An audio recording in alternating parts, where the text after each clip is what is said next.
माझा छकुलाच्या वेळेस तुला विचारलं गेलं होतं का की तुला काम करायचं आहे का, की नाही तुला करायचंच आहे असं सांगितलं गेलं होतं? मला मॅथ्सच्या पेपरच्या आधी ताप बीप यायचं. बापरे.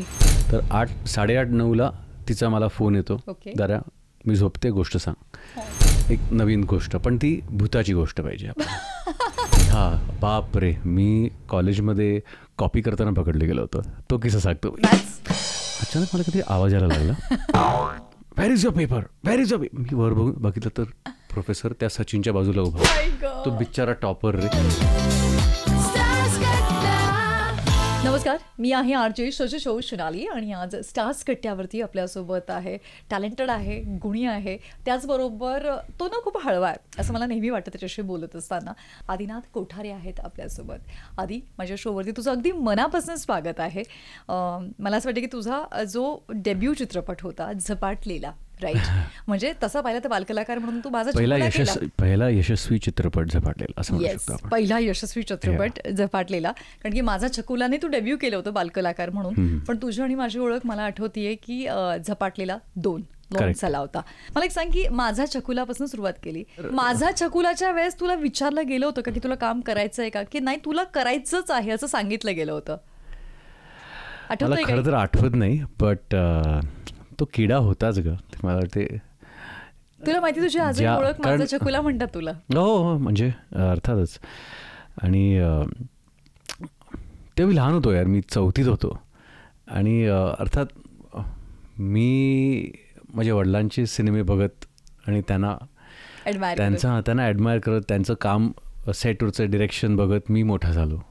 तसं मी वयात येत गेलो. त्यामुळे लहानपणापासूनच माझे वडील माझ्यासाठी आदर्श होते, आहेत अजूनही आणि असतीलच. पण ते इन्स्पिरेशन होतं लहान असताना. अर्थात वडिलांनी जेव्हा ठरवलं की आदिनाथला घेऊन फिल्म बनवायची, तर मला तर या सुट्टीत आपण शिमल्याला जायचं, जसं आपले आई वडील लहान असताना ठरवतात, आपण कधी मुकाटपणे जातो तसं मला वाटतं, आणि आपण खुशीनंच जातो. तसंच मी खुशीनंच ती माझ्यासाठी ती सैरच होती लहान त्या वयात. कारण तसं काही भान नव्हतं की काय नेमकं आपण फिल्ममध्ये काम करतोय, आपण मज्जा करतोय. पण मग त्याच्यानंतर पुढे कुठल्या फिल्मसाठी तू विचारलं नाहीस का, किंवा बाबांनी कधी विचारलं नाही का? त्याच्यानंतर डायरेक्ट झपाटलेला त्यानंतर पहिली फिल्म. त्यानंतर अर्थात अभ्यासाकडे जास्त मी लक्ष केंद्रित केलं. शाळेचा अभ्यास, मग कॉलेज, मग बॅचलर्स केलं मी बायोटेक्नॉलॉजीमध्ये. मला खरं तर सायन्सच्या अभ्यासामध्ये खूप इंटरेस्ट होता. कसा होता तू शाळेत असताना? म्हणजे पैकीच्या पैकी मार्क? अजिबात नाही. सायन्स घेणारी मुलं जनरली तशी असतात जरा. मला मॅथ्सची खूप भीती होती. मला मॅथ्सच्या पेपरच्या आधी ताप बीप यायचं. बापरे. इतका मला फोबिया होता. पण मला माहित नाही, कॉलेजमध्ये आल्यावरती ते पॅनिक बटन माझं बिघडलंच. मग मला अजिबात मी टेन्शन नाही घ्यायचो. आजही मला, म्हणजे आता रिलीज आलं तोंडावर पाणीचं, पण एका पॉईंटला थोडं सुरुवातीला मी पॅनिक्ड होतो. पण आता म्हटलं की झालं बाबा, आता ट्रेलर पण आला, आता काय, आता सिनेमा प्रेक्षकांचा झाला, आता प्रेक्षक ठरवतील. पण कॉलेजमध्ये आल्यावरती माझं ते पॅनिक बटन ऑफ झालं. आणि मला आठवते खूप खूप किडे केले होते मी कॉलेजमध्ये असताना, शाळेत असताना. कधी असं आलं होतं की सरांना फोन आलाय की सर तुम्हाला भेटायला यावं लागेल? बापरे बापरे बापरे, त्या गोष्टी मी सांगू नाही शकत तुम्हाला. चल, कुठला किस्सा सांगू मी? बापरे, मी कॉलेजमध्ये कॉपी करताना पकडलं गेलं होतं. तो किस्सा सांगतो. हो, मॅथ्स 2चा पेपर होता. रुपारेलला होतो मी, आणि 12वीचे प्रिलिम्स होते. तर प्रिलिम्सच्या वेळेस आम्ही टवाळक्या केलं होतं. रुपारेलमध्ये असताना पण आम्ही अर्धा वेळ बाहेर कट्ट्यावर असायचो, स्टार सिटीला जाऊन पिक्चर बघायचो. हेच आम्ही धंदे केले. तर मला आठवतं मॅथ्स 2चा पेपर होता, आणि माझा काहीच अभ्यास झाला नव्हता. आणि ते सगळं ते ट्रिग्नॉमेट्री होतं. बापरे, ते सगळं माझ्या डोक्यावरून जात होतं तेव्हा. म्हणजे खूप वाईट परिस्थिती होती माझी. आणि आमची एक्झाम हॉलमध्ये आम्ही बसलेलो, तर माझ्या 2 बेंच सोडून एक मुलगा होता सचिन नावाचा. तो खूप भोळा अगदी, म्हणजे बापरे, असा साधा, अगदी गरीब बिचारा असं असायचा. आणि तो माझ्यावरती खूप प्रेम करायचा. त्याचं माझ्यावर खूप प्रेम होतं. आणि तो टॉपर होता. आणि टॉपर असूनही तो खूप साधा होता, गावाकडून आलेला होता, तिकडे मुंबईत शिकत होता, हॉस्टेलमध्येच राहायचा. तर एक्झामच्या आधी पेपर आला आणि मला काहीच कळत नव्हतं. आणि मी त्याला सांगितलं होतं असे पेपरच्या आधी, ऐक ना मला जर हेल्प करशील ना. तर तो घाबरलेला बिचारा, पण बघू आपण कसं काय. पेपरच्या वेळेस मी मागे बसलो 2 बेंच सोडून, आणि मला अचानक पॅनिक झालो. मी शिट, काहीच येत नाही आहे आता. तर मी बरं, माझ्या पुढे एक मुलगी बसली होती. ते अशा असतात ना मुली, नर्ड्स असतात ना त्या, अगदी एक मी टीचरला नाव सांगेन असं काही, त्या अशी एक मुली माझ्या समोर बसलेली. आणि तिच्या पुढे आपला सचिन बसला होता. तर मी आधी तिला विचारत होतो की ऐक ना दाखव ना, आणि ती बोलली no don't copy, I will complaint.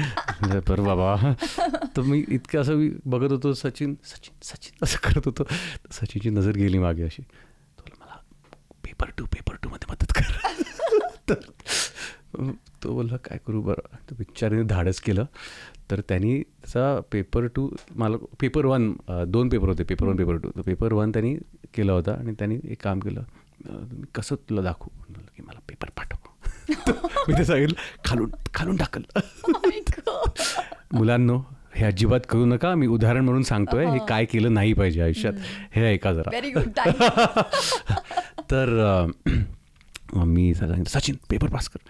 तर त्यांनी बिचाऱ्यांनी पेपर खालून असा फेकायचा प्रयत्न केला. तो पुढेच पडला का तिच्या पायाजवळ, त्या मुलीच्या पायाजवळ.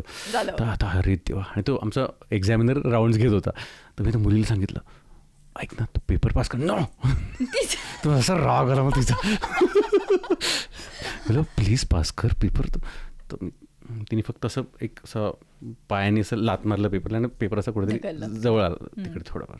मी कसं बेंचच्या खाली जाऊन देऊन तो पेपर काढला, पेपर घेतला, आणि दन दन दन दन दन दन दन चालू कॉपी मारतोय मी. आणि हे चालू आहे. आणि हे झालं माझं.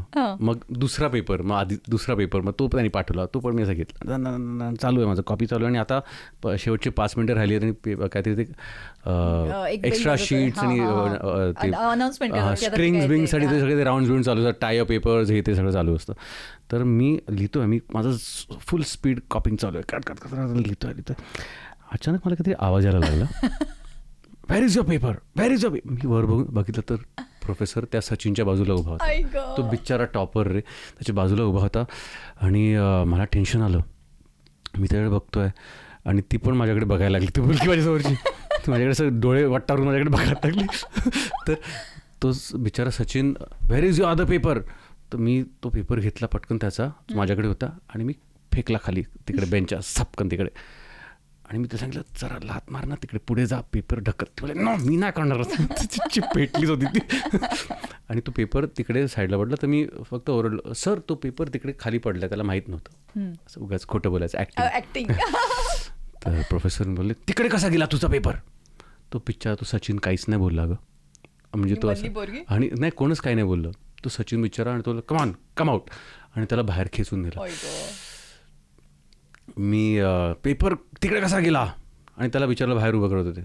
मग माझा जरा खूपच मला गिल्ट आला, आणि मी हात वर केला, सर मी मागितलेला पेपर, आणि म्हणून तो असं.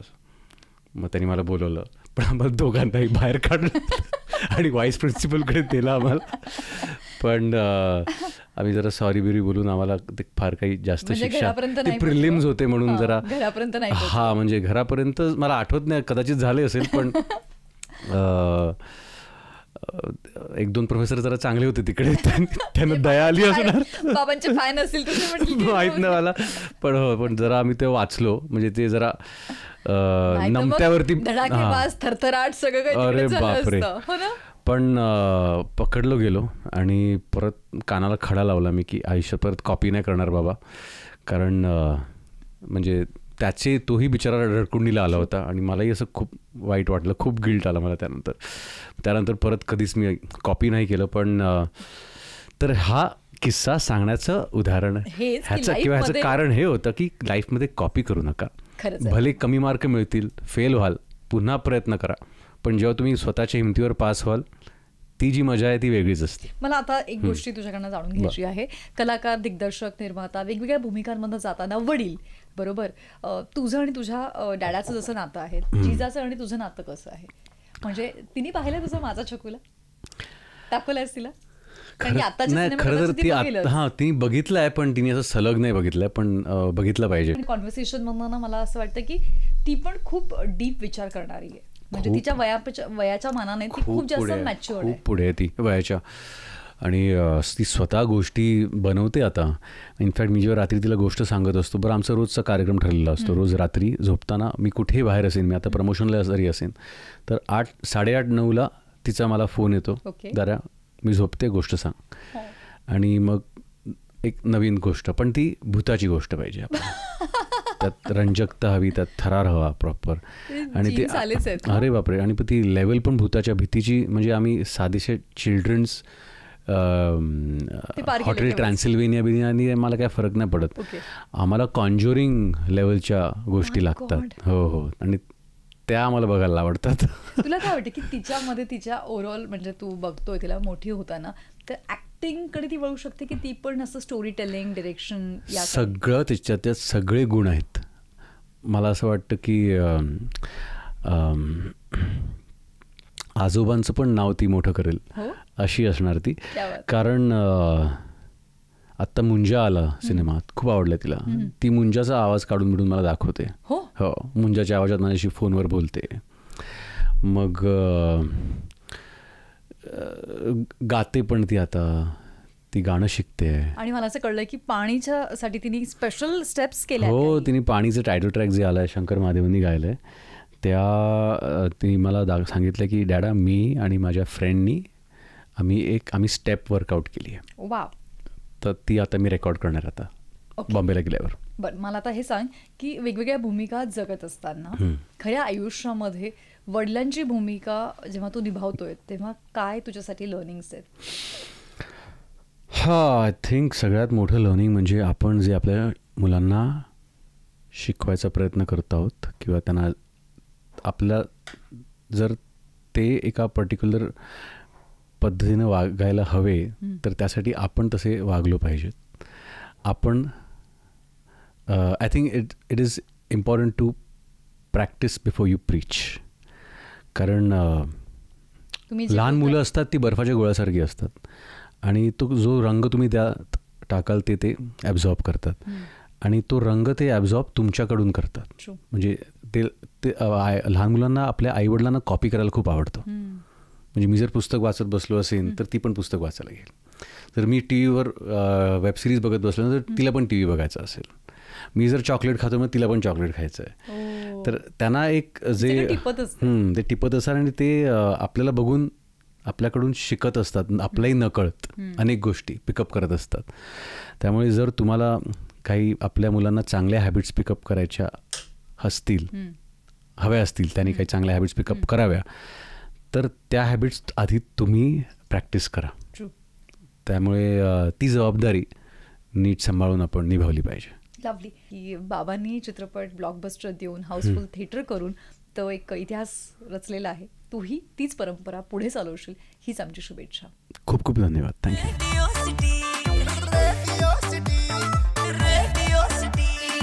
रेडिओ सिटी रग रग में दौड़े सिटी.